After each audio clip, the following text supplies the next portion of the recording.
Praise the Lord. और आप सबको वेलकम आज की संडे की इबादत में। जैसे कि फेसबुक में इन्फॉर्म किया गया है, आज की इबादत इस तरह यूट्यूब रिकॉर्डिंग के ऊपर है। आए हम इस इबादत के शुरू में दुआ करें और कि खुदावंद आज हमारे साथ कलाम करे, खुदावंद आज हमको बरकत दे और हम कुछ और उसके कलाम के वसीले से सीख सके। फिर आसमानी बाप, तेरा शुक्र हो आज के दिन के लिए, तेरा शुक्र हो तेरे फजल के लिए, तेरे मोहब्बत के लिए, तेरी वफादारी के लिए कि तू ही हमको संभाल कर रखता है, कि तू ही हमारी मदद करता है हर एक चीज़ में। तेरा शुक्र हो कि तू हमेशा हमारे साथ रहता है, और तेरा शुक्र हो कि हम जहाँ पे भी होते हैं तेरी प्रैक्टिस कर सकते हैं, तेरी शुक्रगुजारी कर सकते हैं। और आज संडे को जैसे कि हम आसमानी बाप यूट्यूब के वसीले से जमा है, तो हमको अपनी रूहानी बरकत बख्शना खुदावंद, हमारी ज़िंदगी में गहरा काम करना इस यूट्यूब के भी वसीले से इस इबादत के दौरान, और वाकई तेरे लोग बरकत पाए और तसल्ली पाए, इंकरेजमेंट पाए, और तेरे हजूरी से कुछ हासिल कर सके, जिसके वसीले से वो तुझ में तरक्की पा सके, तेरे मोहब्बत में बढ़ते चला जाए। तेरा शुक्र हो इस इबादत के वसीले से वाकई तेरे ही नाम को जलाल मिले। तेरा शुक्र हो यीशु मसीह नासरी के नाम में, आमीन। आए हम खुदावन के कलाम में से ज़बूर 100 पढ़े, और उसके बाद हम प्रस्तुति सुनेंगे जो उर्दू हिंदी क्रिश्चियन फेलोशिप के मीटिंग में किया गया है। ज़बूर 100 यहाँ पे कुछ यूँ लिखा हुआ है, ए अहल ज़मीन, सब खुदावन के हजूर खुशी का नारा मारो, खुशी से खुदावन की इबादत करो, गाते हुए उसके हजूर हाजिर हो। जान रखो कि खुदावंद ही खुदा है, उसी ने हमको बनाया, और हम उसी के हैं। हम उसके लोग और उसकी चारागाह की भेड़ें हैं। शुक्रगुजारी करते हुए उसके फाटकों में और हमद करते हुए उसकी बारगाहों में दाखिल हो। उसका शुक्र करो और उसके नाम को मुबारक कहो, क्योंकि खुदावंद भला है, उसकी शफकत अबदी है, और उसकी वफादारी पुश्त दर पुश्त रहती है। आमीन। वाकई खुदावंद भला है और उसकी शफकत अबदी है, और वाकई उसकी वफादारी पुश्त दर पुश्त रहती है, जैसे कि इस ज़बूर में लिखा हुआ है। आए हम कुरान के साथ मिलकर शुक्रगुजारी करते हुए उसके फाटकों में और हमद करते हुए उसकी बारगाहों में वाकई दाखिल हुए।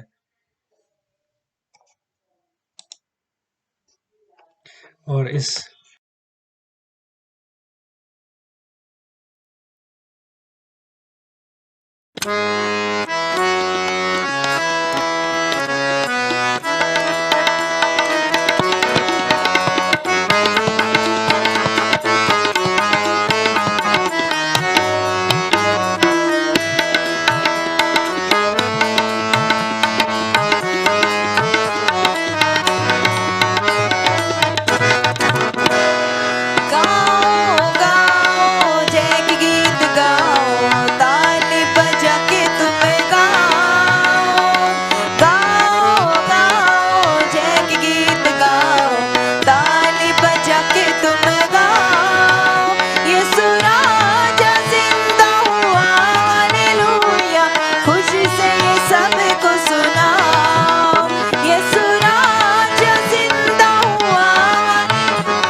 आए हम अब खुदा के कलाम की तरफ बढ़े।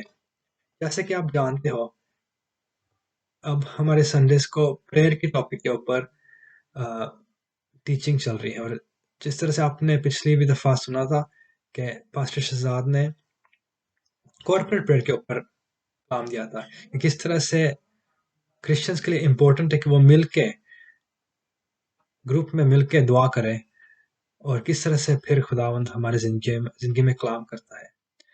आज मैं हमारे साथ पर्सनल प्रेयर के ऊपर कलाम देना चाहूँगा कि पर्सनल प्रेयर हमारी ज़िंदगियों में क्यों इम्पोर्टेंट है और क्यों हर एक क्रिश्चियन के लिए इम्पोर्टेंट है कि वो खुदा के साथ अकेले में टाइम गुजारे, एक ऐसी जगह में जहाँ पे कोई भी देख सकता नहीं है कि आप खुदा के साथ दुआ में टाइम गुजार रहे हो। किसी और को सुनने में नहीं आ रहा कि आप खुदा के साथ कौन-कौन सी बातें कर रहे हो।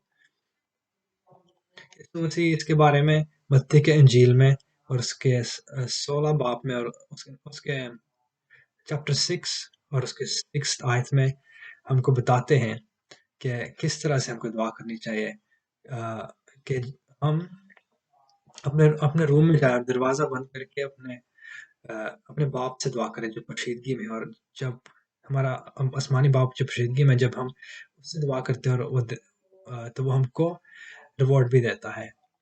हाँ अजीजों, जब हम बाइबल पढ़ते हैं तो हमको बेशक काफ़ी जगहों में ये नज़र आता है कि किस तरह से खुदावंद के लोग मिलके दुआ करते थे और मिलके खुदा की परस्तिश करते थे। लेकिन मैं समझता हूँ कि हर एक मसीह के लिए बहुत अहम बात है कि वो खुदा के साथ पर्सनल प्रेयर में टाइम गुजारे। मैंने इसका इम्पोर्टेंस यीशु मसीह की ज़िंदगी के वसीले से सीखा था और इस वजह से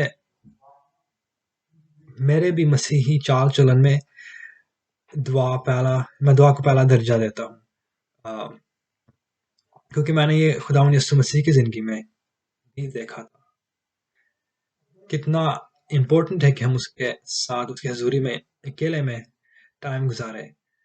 और मेरा पर्सनल एक्सपीरियंस ये है कि जब भी मैंने उसके साथ अकेले में टाइम गुजारा है तो मैंने उसको सबसे गहरे तरीके से खुदावंद को सबसे गहरे तरीके से एक्सपीरियंस किया है।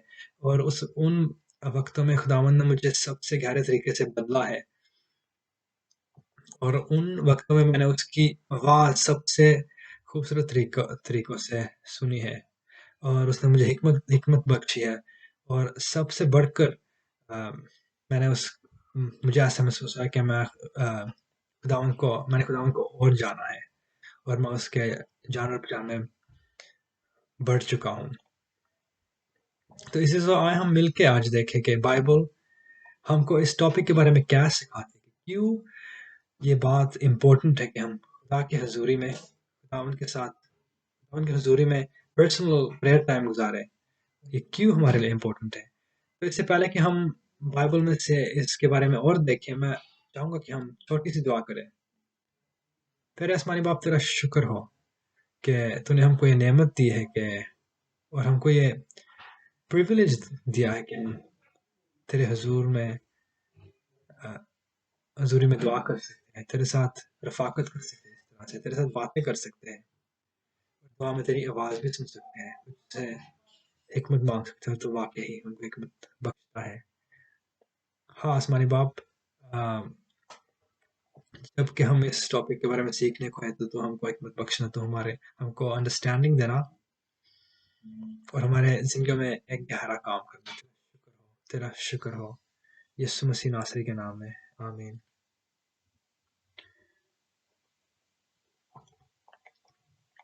जैसे कि मैंने पहले बोला था, मैंने दुआ की अहमियत, पर्सनल प्रेयर की अहमियत हमारे खुदावंद यीशु मसीह के जिंदगी के वसीले से सीखी थी या सीखी है।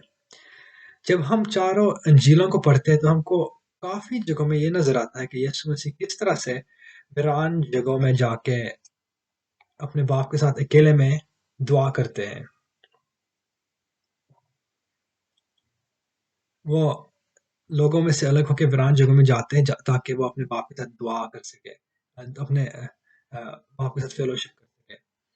और मैं चाहूँगा कि हम इसके बारे में एक आयत बाइबल में से पढ़ें। ये मरकस की इंजील में है और उसका पहला चैप्टर और उसकी 35th आयत। यहाँ पे कुछ यूँ लिखा हुआ है, और सुबह ही दिन निकलने से बहुत पहले उठकर निकला और एक वीरान जगह में गया और वहाँ दुआ मांगी। आमीन। तो इस आयत में हम देख सकते हैं कि किस तरह से यीशु मसीह, हमारा खुदावंद यीशु मसीह, दिन निकलने से पहले ही, बहुत पहले बात यहाँ पे लिखा हुआ है, एक वीरान जगह में जाके दुआ करते हैं।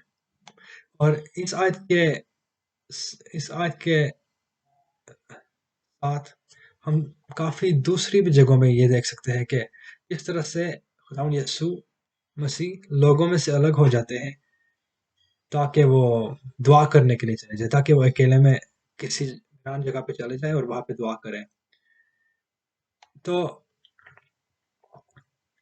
पर्सनल प्रेयर टाइम या पर्सनल प्रेयर खुदावंद यीशु मसीह की जिंदगी में भी एक कंटिन्यूस चीज थी। लगातार हमको ये बाइबल में से नजर आता है कि वो किस तरह से लोगों में से अलग होके दुआ करने चले जाते हैं। आए हम दूसरी आयत पढ़ें जो लूका के अंजील में है, और उसका चैप्टर 21 की अंजील चैप्टर 21 और उसकी 37th आयत।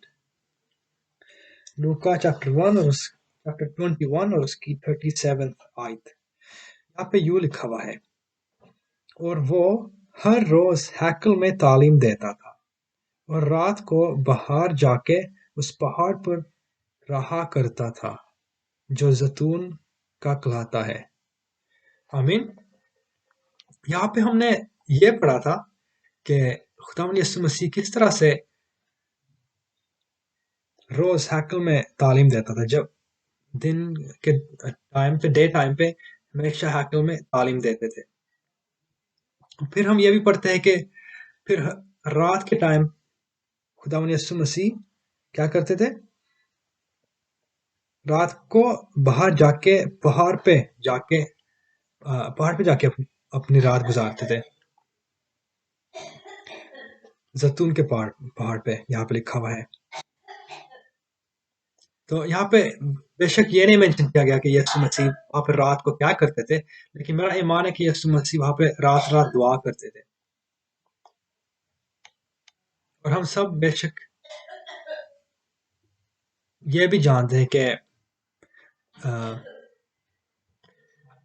डे टाइम पे जब यीशु मसीह तालीम देते थे तो वो सिर्फ तालीम नहीं देते थे, बेशक वो हिम्मत भी करते थे। और हम सब ये भी जानते हैं कि खुदावंद यीशु मसीह किस तरह से बीमारों को अच्छा करते थे और बदरूहों को निकालते थे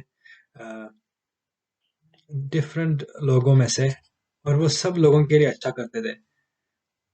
और इस खुदावंद यीशु मसीह के प्रीचिंग के वसीले से और उन मौजों के वसीले से जो लोगों ने देखे थे, तो उन्होंने उस पर बेशक ईमान लाया।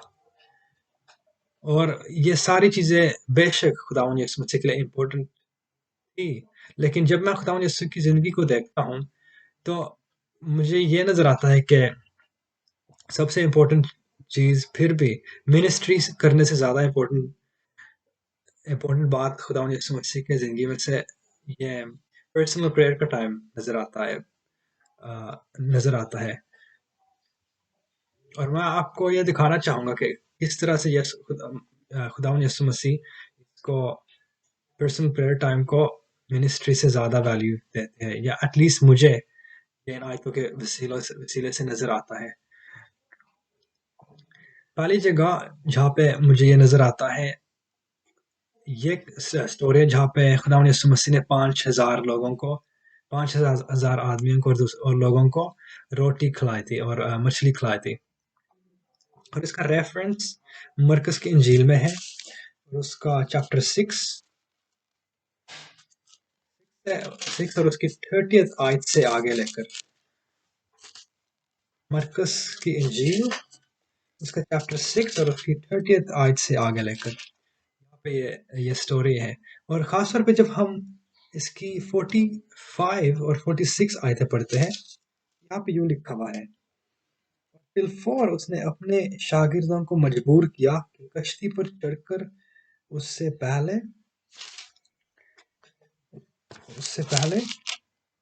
उस पर बेतसाइदा को चले जाएं, जब तक वो लोगों को रुखसत करे, और उन्हें रुखसत करके पहाड़ पर दुआ मांगने गया। तो यहाँ पर यह नजर आता है कि इस मुआवजे करने के बाद, इन 5,000 लोगों को करने के बाद, खुदावंद यीशु मसीह इन सब लोगों को भेज देते हैं, मजबूर कर देते हैं, और फिर वो अपने शागिर्दों को मजबूर कर देते हैं। वो उनको अपने आगे आगे बतसाइदा को ऑलरेडी भेज देते हैं।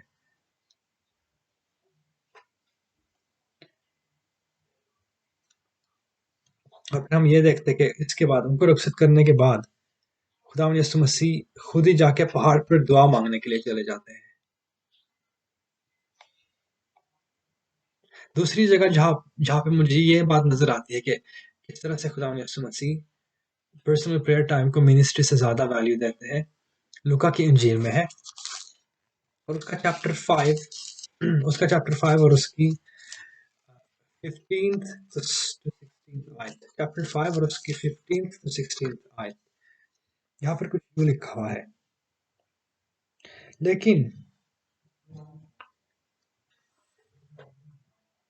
उसका चर्चा ज्यादा फैला और बहुत से लोग जमा हुए कि उसकी सुने और अपनी बीमारियों से शिफा पाए, मगर वो जंगलों में अलग जाकर दुआ मांगा करता था। तो यहाँ पे हम पढ़ सकते हैं कि किस तरह से काफी सारे लोग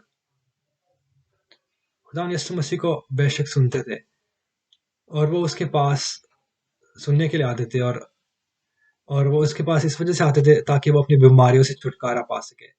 लेकिन फिर भी बेशक लोग आते थे और उसको सुनने के लिए भी आते थे। खुदावंद यीशु मसीह फिर भी, या फिर 16 आयत में लिखा हुआ है, मगर वो जंगलों में अलग जाकर, वो या खुदावंद यीशु मसीह उनसे अलग जाकर दुआ करने के लिए चले जाते थे। यहाँ पे ये लिखा हुआ है। तो जब मैं खुदावंद यीशु मसीह की जिंदगी को देखता हूँ, तो मैं डेफिनेटली ये कह सकता हूँ, या एटलीस्ट मुझे डेफिनेटली ये बात नजर आती है कि बाप के साथ टाइम गुजारना उसके लिए नंबर 1 चीज थी। और मैं समझता हूँ कि हमारे भी जिंदगियों में पर्सनल प्रेयर टाइम नंबर 1 चीज होनी चाहिए। बेशक हम क्रिश्चियंस कभी कभार सिर्फ हिम्मत करने में रहते हैं, और हम टाइम नहीं सेपरेट करते कि हम अकेले में दुआ में टाइम गुजार सके। अब बेशक खुदावंद यीशु ने तो हमको ये हुक्म दिया है या कमीशन किया है कि हम इंजील लोगों को, खुदावंद यीशु मसीह की इंजील सुनाए, सबको उसकी इंजील सुनाए और लोगों को आग में से निकाले। लेकिन मैं समझता हूँ कि हर एक मसीह के लिए ये भी इम्पोर्टेंट है कि वो टाइम सेपरेट करे, जहाँ पे वो खुदा के साथ टाइम गुजार सकता है, दुआ में टाइम गुजार सकता है, इस तरह से खुदावंद यीशु मसीह भी करते थे। अब जब हम इसके बारे में सोचते हैं कि वो ये क्यों इम्पोर्टेंट है फिर हमारे लिए कि हम पर्सनल प्रेयर टाइम गुजारें, और क्यों हम उसके लिए टाइम सेपरेट करें। जैसे कि हमने खुदावंद यीशु मसीह के जिंदगी के मिसाल देखी थी, किस तरह से ये बहुत अहम बात है कि हम दुआ में, पर्सनल प्रेयर में टाइम गुजारें। तो आए हम ये देखें कि ये क्यों इम्पोर्टेंट है, और क्या होता है जब हमारी जिंदगी में क्या होता है जब हम उसके हजूरी में टाइम, अकेले में दुआ में टाइम गुजारते हैं। और मैं समझता हूँ कि मे भी इन चीज़ों को देख के हमको ये भी, इसका भी आइडिया हो जाएगा कि खुदावंद यीशु मसीह इतना टाइम दुआ में क्यों गुजारते थे। पहली बात जो मुझे नजर आती है, ये है कि हमारे लिए दुआ में, खुदावंद के हुजूर में पर्सनल प्रेयर टाइम इसलिए इम्पोर्टेंट है ताकि हम उसको और जान सके। जैसे कि हम सब जानते हैं कि दुआ एक कम्युनिकेशन का तरीका है, जिसके वसीले से इंसान और खुदा एक दूसरे के साथ कम्युनिकेट कर सकते हैं या जिसके वसीले से हम खुदा के साथ कम्युनिकेट कर सकते हैं। और आप जानते हैं कि किसी का भी रिश्ता बढ़ सकता नहीं है या स्ट्रॉन्ग नहीं हो सकता अगर वो एक दूसरे के साथ कम्युनिकेट ना करे।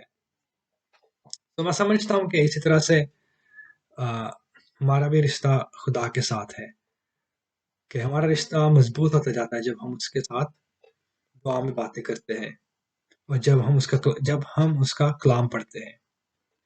दूसरी बात जो मुझे दूसरी बात जो पर्सनल प्रेयर टाइम को इम्पोर्टेंट बनाती है ये है कि दुआ के दौरान खुदावंद हमको इंस्ट्रक्शंस देता है और खुदावंद हमको हिकमत देता है। हाँ, हम बेशक खुदावंद से विज़डम हासिल कर सकते हैं और इंस्ट्रक्शन हासिल कर सकते हैं दुआ के दौरान कि हम किस तरह से उसकी खिदमत करें। और मैं समझता हूँ कि ये एक रीज़न था कि हमारे खुदावंद यीशु मसीह क्यों इतना टाइम प्रेयर में गुजारते थे। मैं समझता हूँ कि खुदा बाप यीशु मसीह को इंस्ट्रक्शंस देते थे कि उनको किस तरह से खिदमत करनी है और कब करनी है और क्या करना है। हाँ, बेशक खुदा यीशु ने खुद ही बोला था कि बेटा अपने आप कुछ नहीं कर सकता, सिर्फ वो ही करता है जो वो बाप को करते हुए देखता है। और यूहन्ना के इंजील में अगर हम वहां से एक आयत पढ़े, यूहन्ना के इंजील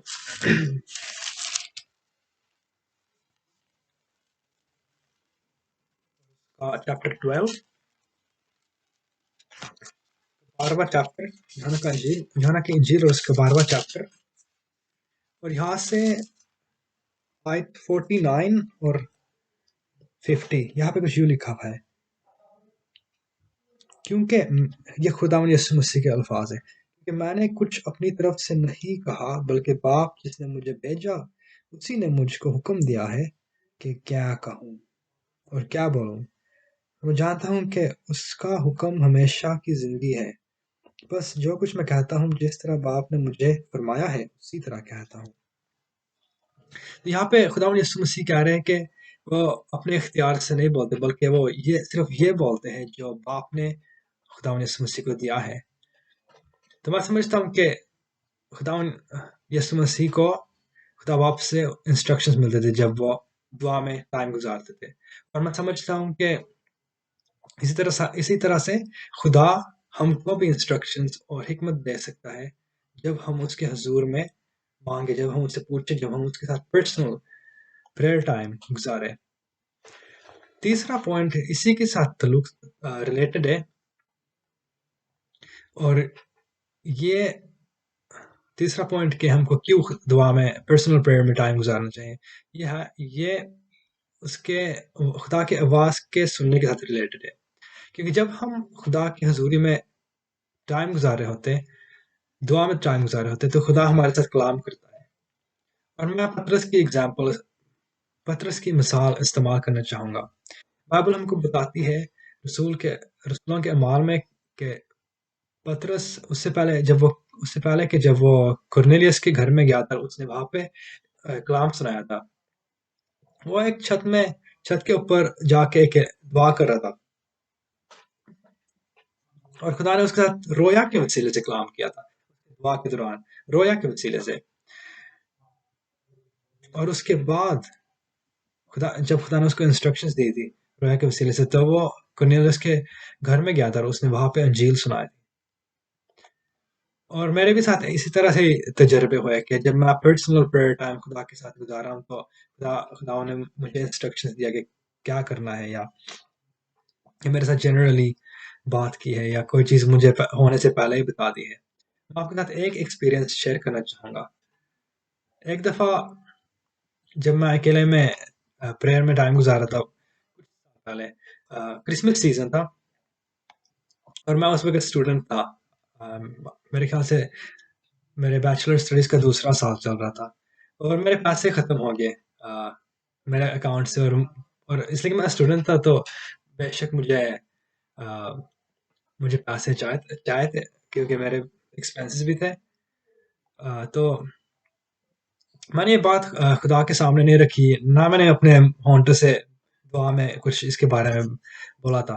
मैं बस अकेले में सोच रहा था कि मैं भी मुझे जॉब ढूंढनी चाहिए 2 वीक्स के लिए। अब हॉलीडेज होने हैं 2 वीक के लिए, तो मैं 2 वीक्स के लिए काम कर सकता हूँ।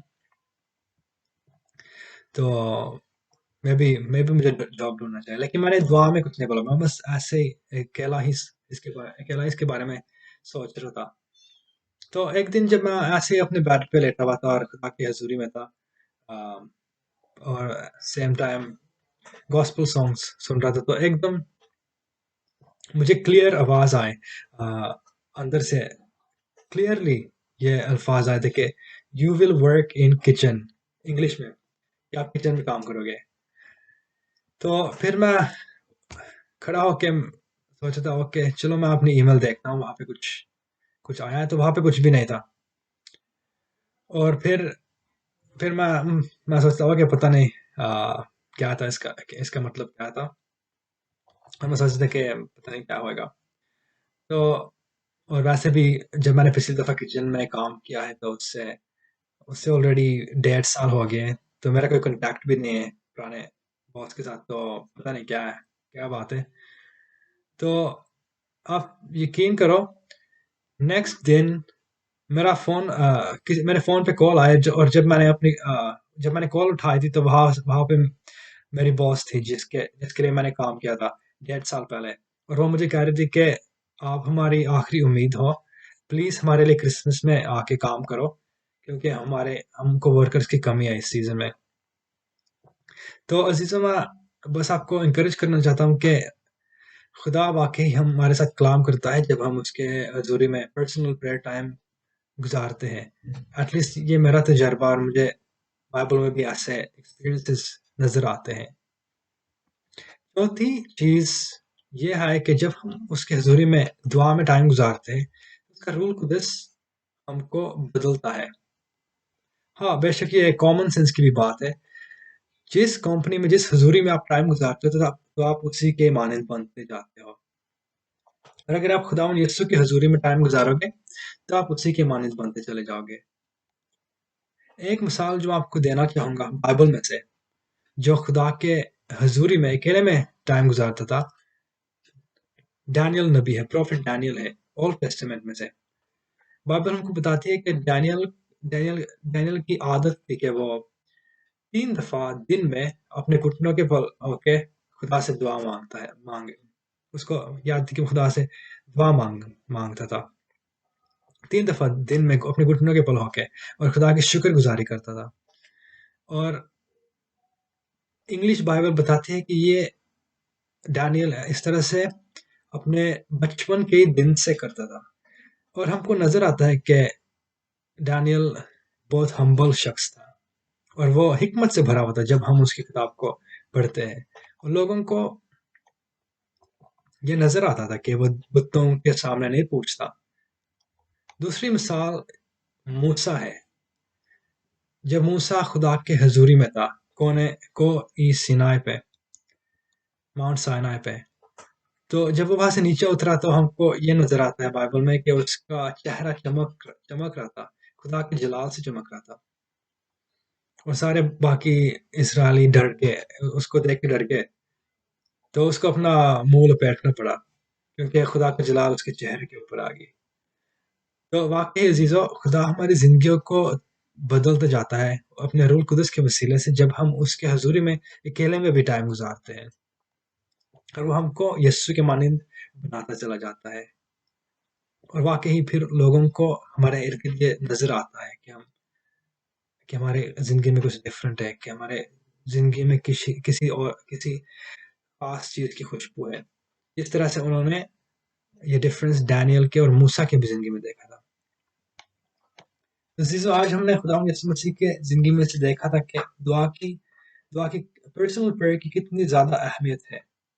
और हमने ये भी देखा था कि मैंने आपके साथ कोशिश किया था कि आपके कुछ पॉइंट शेयर करूं कि क्यों इम्पोर्टेंट है कि हम पर्सनल प्रेयर टाइम रखें, और खुदा के साथ शख्सी तौर पे जाके पर्सनल प्रेयर करें। और यूजुअली जब हम पर्सनल प्रेयर करते करते हैं, तो क्या क्या चीजें हमारी जिंदगी में हो सकती है। हम खुदा उनसे हिकमत और इंस्ट्रक्शंस हासिल कर सकते हैं। खुदा हमारे साथ कलाम करता है जब हम उसके ज़रिए में दुआ कर रहे होते हैं और वो हमको बदलता चला जाता है। खुदावन आप सबको इस कलाम के वसीले से बरकत दे। आए हम दुआ करें और हम इसके साथ में पास्टर शहजाद के लिए भी दुआ करेंगे क्योंकि वो आज पाकिस्तान जा रहे हैं मिशन ट्रिप के लिए और उनके लिए भी दुआ करेंगे जो उनके साथ जा रहे हैं। इसी तरह से हम उन सब लोगों के लिए दुआ करेंगे जिनकी बर्थडे थी या बर्थडे इस वीक है या आज है। प्यारे आसमानी बाप तेरा शुक्र हो तेरे कलाम के लिए तेरा शुक्र हो कि हम दुआ कर सकते हैं, दुआ मांग सकते हैं। तेरा शुक्र हो कि हम तेरे साथ कम्युनिकेट कर सकते हैं दुआ के वसीले से। तेरा शुक्र हो कि तू हमारे साथ कम्युनिकेट करता है, कि तू हमको हिकमत बख्शता है, कि तू हमको इंस्ट्रक्शंस देता है। आसमानी बाप मैं वाकई ही दुआ करता हूँ कि जो कोई भी इस टीचिंग को सुन रहा है वो तुझे इस तरह से और एक्सपीरियंस कर सके। जब वो तेरे हजूरी में दुआ में झुके वाकई तो उनको रोयत बख्शना, उनको तेरी आवाज़ सुनाई दे और उनको वाकई इंस्ट्रक्शंस देना। खुदा उनका रिश्ता तेरे साथ गहराई में चले जाए, वो तेरे मोहब्बत में बस बढ़ते चले जाए। तेरा शुक्र उनकी ज़िंदगी वाकई ही बदलती चली जाए। जब लोग उनकी ज़िंदगी को देखें तो वाकई ये जाने के वो खुदा यीशु तेरे हजूरी में बैठे थे, तेरे हजूरी में थे। तेरा जलाल उनके चेहरे में से चमके, ये मूसा के चेहरे में से चमका था। तेरा शुक्र हो खुदावंद, तेरा शुक्र हो आसमानी बाप। इस तरह से मैं दुआ करता हूँ पास्टर शहजाद के लिए, कि पूरी टीम के लिए जो पाकिस्तान जा रहे हैं, खुदावंद मदद करना। तेरे फरिश्ते वाकई ही उनके साथ हुए जब वो वहाँ पे जाए और तो उनको संभाल के रखना। जब वो तेरा कलाम सुनाए तो अपने मुआज़ात के साथ अपने कलाम को कंफर्म करना। वाकई ही लोगों की ज़िंदगी बदल जाए। चर्चेस इंकरेज हो जाए, लोगों की ज़िंदगी में तेरे इंकरेजमेंट, तेरी तसल्ली आए। लोग ये जान जाए कि हमारा यीशु जिंदा है। खुदा मदद करना हर एक चीज़ में, और वो वाकई पाकिस्तान में बड़े फतह देखे। खुदावन बड़े फतह देखे तेरे नाम के जलाल के लिए। बचा के रखना खुदावन, मदद करना हर एक चीज़ में। इसी तरह हम उन सब के लिए दुआ करते जिनकी बर्थडे थी पिछले वीक या आने वाले वीक में या आज। खुदावन उन सबको कसरत की बरकत देना, उनको सेहत और तंदुरुस्ती बख्शना, अपनी सलामती बख्शना, लंबी उम्र बख्शना, ताकि उनकी जिंदगी के वसीले से तेरे नाम को जलाल मिलता रहे। मदद करना हर एक चीज़ में, और ये आज का दिन उनके लिए खुशी का दिन हो। तेरा शुक्र हो, तेरा शुक्र हो, तेरा शुक्र हो, यीशु मसीह नासरी के नाम में, आमीन। खुदा आप सबको बरकत दे। अब हम एक और गीत सुनेंगे और उसके बाद स्क्रीन पे इंफॉर्मेशन आगे अगर आएगा इंफॉर्मेशन आएगा अगर आप खुदा के काम के लिए देना चाहो। God bless you.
हालेलुया तमारो नारा कम मुक गया जे अज सारा तेव का मुक सारा तेरी तपाओ रल मिल के गीता पाओ ते गीता पाओ रल मिल के गीता पाओ ते गीता पाओ रल मिल के जिंदा हो गया यीशु प्यारा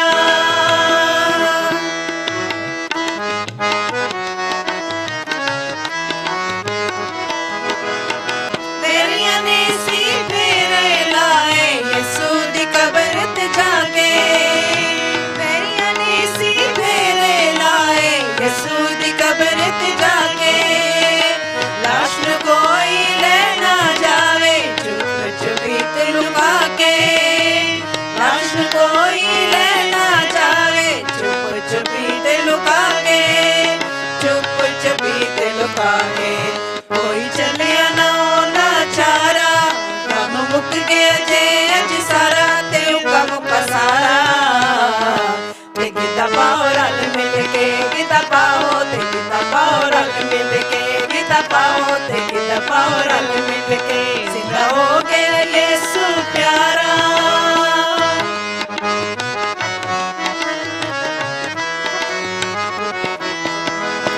खुशियां दा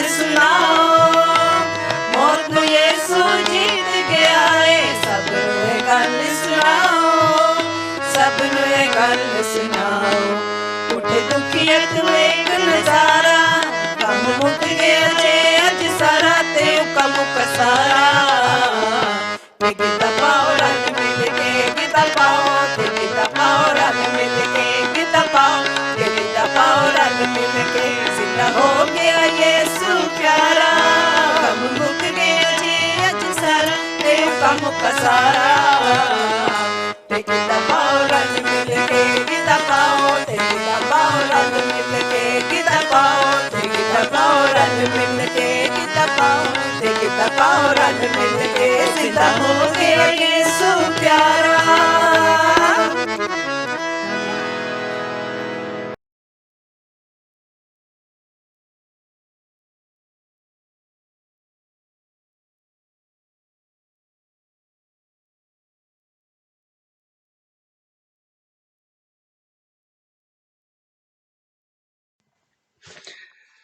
आप सबका थैंक यू कि आप आज की इबादत में हमारे साथ थे।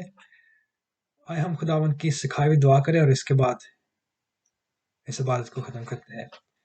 आए हमारे बाप तू जो आसमान पर है, तेरा नाम पाक न जाए, तेरी बादशाहत आए, तेरी मर्जी जैसे आसमान पर पूरी होती है ज़मीन पर भी पूरी हो। हमारी रोज़ की रोटी आज हमको दे और जिस तरह से हम दूसरों के कर्ज माफ़ करते हैं तो भी हमारे कर्ज माफ़ कर। हमें आजमाइश में न डाल बल्कि बुराई से बचा, क्योंकि बादशाहत, कुदरत और जलाल हमेशा तेरे लिए है। आमीन। God bless you.